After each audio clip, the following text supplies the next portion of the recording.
أعوذ بالله من الشيطان الرجيم بسم الله الرحمن الرحيم اللهم صل على محمد وعلى آل محمد كما صليت على إبراهيم وعلى آل إبراهيم إنك حميد مجيد اللهم بارك على محمد وعلى آل محمد كما باركت على إبراهيم وعلى آل إبراهيم إنك حميد مجيد.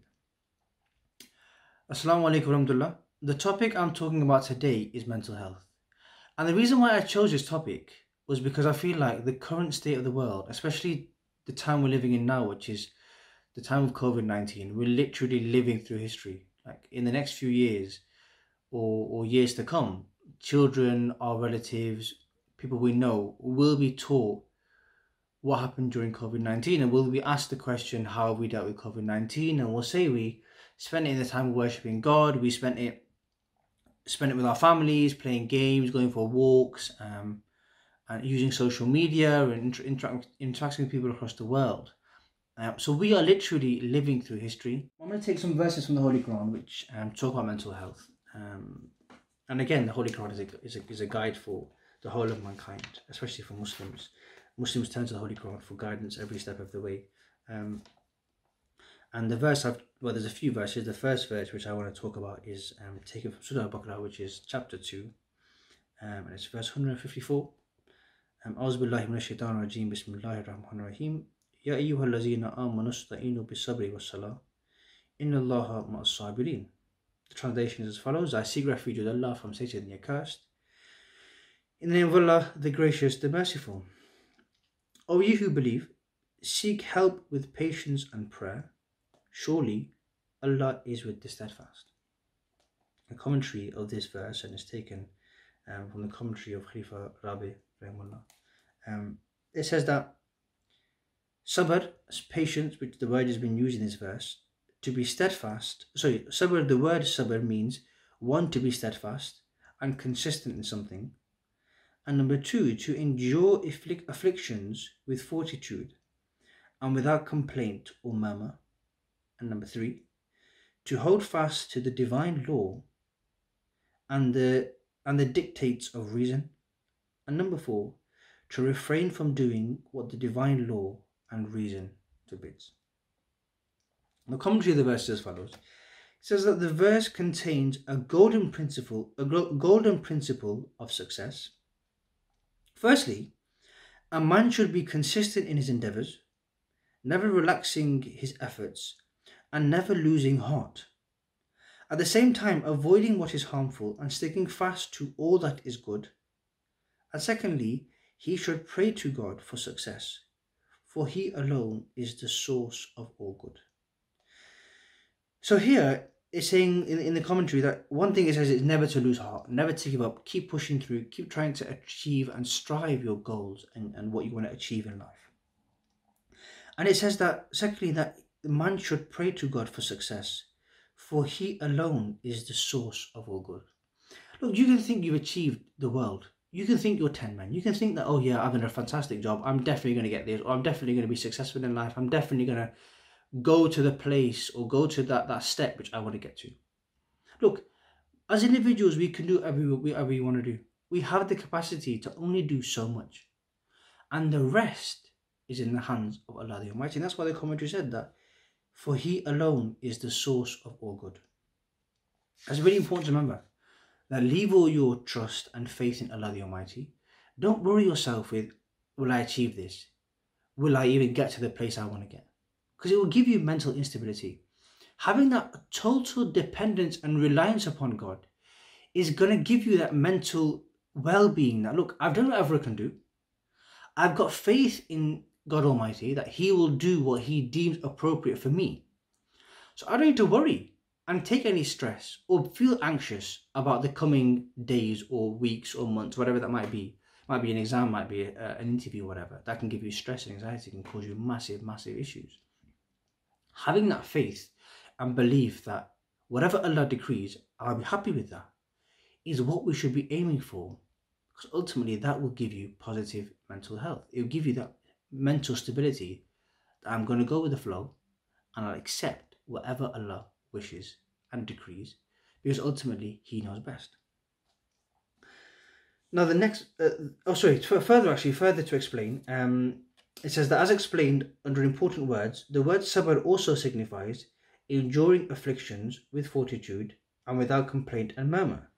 In this sense, the verse would mean that the present being the time of war and bloodshed, Muslims should bear these hardships with perfect patience and fortitude, and that if they did so, God would succor them in their trials. The next verse which I wanted to talk about is here it's verse 156. It's again chapter 2 of the Holy Quran. Bismillahir-Rahmanir-Rahim. وَلَنَبْلُوَنَّكُمْ بِشَيْءٍ مِنَ الْخَوْفِ وَالْجُوعِ وَنَقْصٍ مِنَ الْأَمْوَالِ وَالْأَنفُسِ وَالثَّمَرَاتِ وَبَشِّرِ الصَّابِرِينَ. Translation as follows: and we will try you with something of fear and hunger, and loss of wealth and lives and fruits, but give glad tidings to the patient. And the commentary of this verse as follows: that the verse comes as a fitting sequel to the preceding one. Muslims should be prepared not only to lay down their lives in the cause of Islam, but also to suffer diverse forms of affliction, which will be imposed on them as a trial. According to the Quran, God has generally two purposes in proving men. He proves or tries those who have attained to a high stage of spiritual advancement, as was the case with Prophet Abraham, and he also tries those who have not yet attained to that stage. His object in proving the former is to bring them to the notice of people and make them shine as models of virtue and purity, while in the case of the latter, the purpose is to make them acquainted with their own weaknesses so that they may try to improve their own condition. They will improve their own condition through misfortunes and afflictions involve a certain amount of pain. They also afford a good opportunity for spiritual reformation and purification. Thus, afflictions and calamities have their use. They serve to strengthen faith. Those who remain steadfast under trials, despite afflictions, become entitled to a great reward from Allah the Almighty. So look, things will happen to us in life which might drag us down, which might bring us down, which might cause you stress, frustration, pain and anxiety. But these opportunities are here for us to monopolize on. They're here for us to sit and think that, okay, we're going through something different. We now need to turn to Allah the Almighty. And it's actually sad in self-reflection when we think this, that in most circumstances, human beings were weak, we make mistakes. Holy Quran says that God has made man weak. And we normally turn to Allah the Almighty in times of trouble, right? We should always turn to Allah the Almighty, whether they're times, good times or bad times, and be thankful for Allah's grace and mercy and for the things He's given us. The Holy Quran says that if you're grateful, Allah the Almighty says, if you're grateful, I will increase it. So these tests and trials and tribulations which come upon us are there for our betterment. And it's about how you look at the situation. Look, every situation has some positivity, has some good in it. But it's about from which angle you look at it. So yeah, you might go through hardships, but it's about looking at it that it's an opportunity for me to develop, for me to grow, for me to increase my link and connection with Allah the Almighty, because ultimately we are on this planet for that sake. And through these difficulties, we can increase our spirituality and our connection with Allah the Almighty. The next verse here which I've chosen is from Surah Al-Baqarah again, the same chapter, is verse 287, and it's just the first part of the verse. And it's Bismillahir-Rahmanir-Rahim, La yukallifullahu nafsan illa wus'aha. Now a lot of people are well versed with this part of the verse, and the translation is that Allah burdens not any soul beyond its capacity. The commentary of the verse is as follows, or the specific section of the verse which I've read. The clause, Allah burdens not any soul beyond its capacity, is a powerful refutation of the doctrine of atonement. It embodies two important principles. One, that the commandments of God are always given with the due regard for human capacities and weaknesses, as we talked about in the previous verse. Number two, that purification in this world does not necessarily signify complete freedom from all kinds of failings and shortcomings. All that man is expected to do is to sincerely strive after good and avoid sin to the best of his power, and the rest will be forgiven. And the rest will be forgiven. And the rest will be forgiven to him by the merciful God. So no atonement is needed. Sorry. So what it's saying is in this the commentary of this verse is, look, you have the capacity to overcome everything. Again, you're gonna have hardships, you're gonna have trials and tribulations, but Allah has given you the strength and the capacity, as this verse says, that Allah burdens not any soul beyond his capacity. You're given the strength and the patience and the power within yourself. Allah has given you that power to overcome difficulties, because Allah is not going to burden you with anything you can't deal with. And here Allah says that all that man is expected to do is to sincerely strive after good and to avoid sin to the best of his power. If you do that and you act upon the teachings of the Holy Quran and you act upon what Allah the Almighty is teaching and saying to us, Allah here says, well, the commentary says that you will be forgiven and the rest is Allah the Almighty's hands.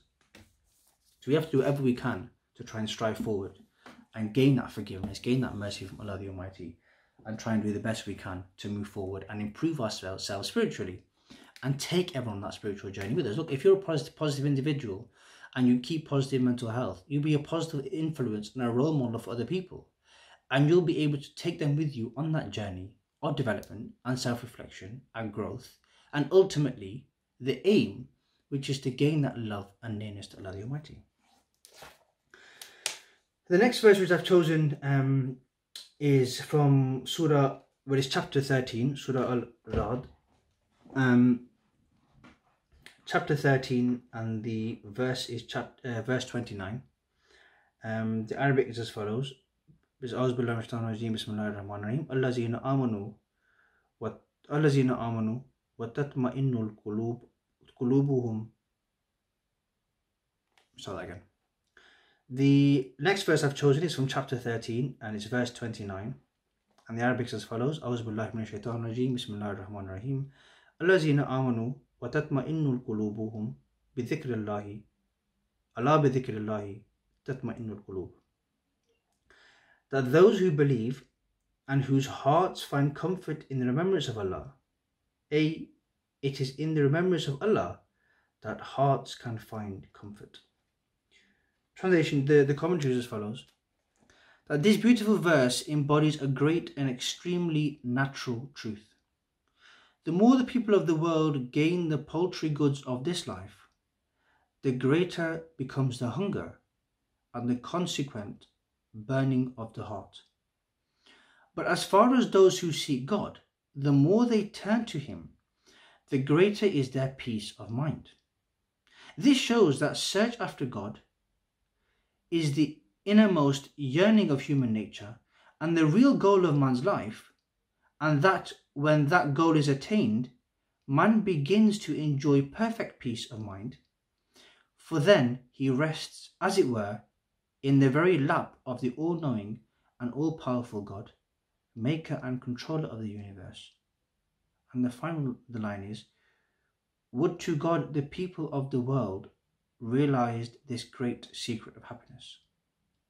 Again, it's saying that in all circumstances turn to Allah the Almighty. It's surely through the remembrance of Allah that hearts find comfort. And here it's saying that if people realized how you can gain that love of Allah the Almighty, and by turning to him, that great sense of happiness is in that yearning and desire for Allah's love and compassion. And I always ask this question, that what is life without faith? What is life without having someone to turn to for that mercy, for that compassion? Having more than a father figure, something which you can't even imagine, and you know will always be there to help you in every step of the way.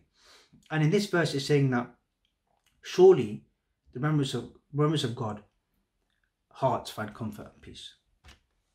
Another verse elaborated in showing that in times of difficulties, it is to Allah the Almighty which we should turn to. I'm going to turn to a hadith now, which is again from Muslim. Our Prophet Sallallahu Alaihi Wasallam says that whoever relieves a believer of his worries, I'll say that again. So I'm now going to turn to some ahadith and some of the instructions given to us by the Khulafa of the Jamaat. One of the ahadith which I'm going to present before you is from Sahih Muslim, and it's the importance of helping others. So he says, whoever relieves a believer of his worries in this world will have his afflictions removed by Allah on the Day of Judgment. Whoever is lenient to someone whose means of sustenance have been strained, Allah will be lenient to him in this world and the next. And whoever covers the weakness of a Muslim, Allah will provide him with cover in this world and the world to come. And Allah always stands by the side of the one who is helpful to his brother. Again, it's just showing the sense of having mercy, having compassion, helping another person if you know they're in times of need. And again, the way you can link this to mental health and having that positive mindset is when you connect with other people, just through a conversation or just through listening to someone's problems and how they're overcoming those issues, can give you material, can give you a source of knowledge which you can turn to down the line if you go through that same issue. That's why social interaction is so important. Meeting new people, having conversation is so healthy because it might be something which you learn from them can help you down the line. But here it's saying that be there for individuals when they need you, because ultimately Allah Ta'ala will be there for you in this world and the hereafter, because He is the only person, He is the only thing, He is the only supreme being who can help you in times of need. And you can't rely on anybody every second of the day because they might not be there for you, but you know that Allah the Almighty will help you every step of the way. And having that conviction that whatever happens is for the sake, is due to Allah's decree and wish, allows us to push through every single day, knowing that it's happening for a reason and it's for our betterment and it's for us to develop and grow that connection with Allah the Almighty. Now there's a prayer which I want to read. It's the prayer of the Holy Prophet Sallallahu Alaihi Wasallam, and it will help. What is there to help remove any anxiety or fear or worry. And the prayer is as follows: Bismillahirrahmanirrahim. Allahumma inni a'udhu bika min al-hammi wal-hazani wal-ajzi wal-kasali wal-jubni wal-bukhli wa ghalabati ad-dayni wa kahri al-rijal. The translation is as follows: that, O Allah, I seek refuge in you from worry and grief, helplessness, laziness, cowardice, stinginess, being overpowered of debt, and from the oppression of people. Moving further, we look at what the Prophet Messiah ﷺ has said, and it's on the impact of thinking positively on one's mental health. Prophet Messiah states, and it's taken from Malfuzat, Volume 2, page 107, that the mischief starts when a person indulges in false suspicions and doubts. If a person thinks well in every situation, he is bestowed the capacity to achieve good. A mistake at the very start makes it difficult to reach the goal. Thinking ill of another is a great vice which deprives a person of many opportunities of doing good, and which goes on mounting till a person begins to think ill of God Almighty. Here, I want to touch upon is that Prophet Messiah ﷺ said that if a person thinks well in every situation, he is bestowed the capacity to achieve good. Again, it's always thinking positively with a positive mindset. The glass is always half full rather than half empty. And it's knowing that after every hardship comes ease. And it's knowing that in every situation, if you think good, then you have the capacity to overcome every situation, knowing that there's goodness in everything that we do. The next extract which I wanted to read was from, it's taken from the 23rd of October 2016, and it's a class with Al-Khifta Musil Khamis, Ayat Talab Nasr Aziz, and he's asked about, so one of the German students asked just the solution to mental health.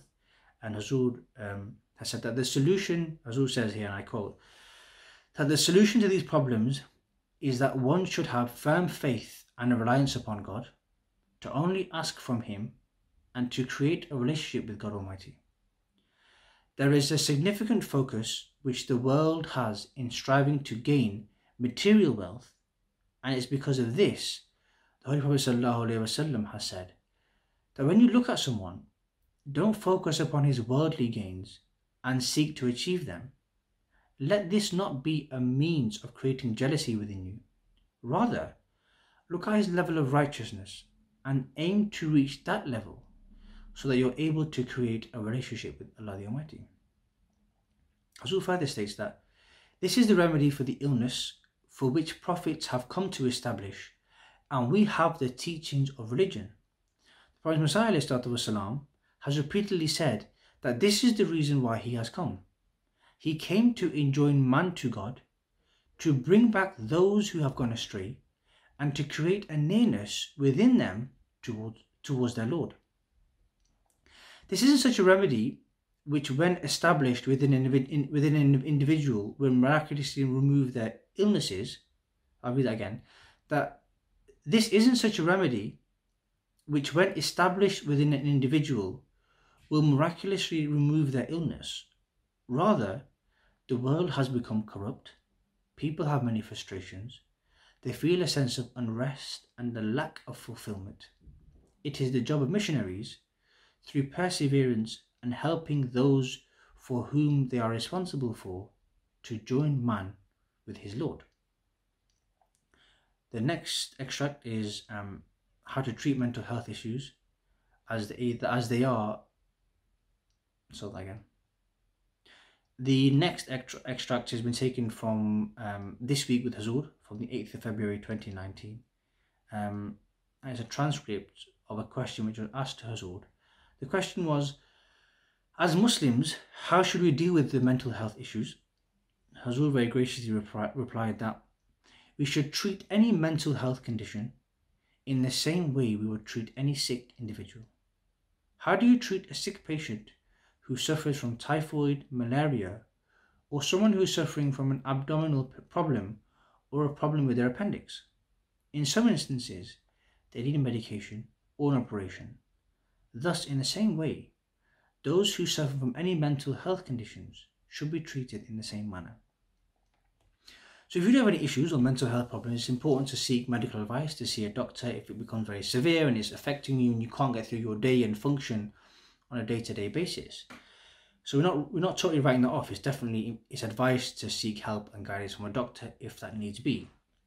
But as Muslims, as well as this, we believe that we have the guidance of Allah the Almighty. We have His unconditional love and support and guidance through every step of the way.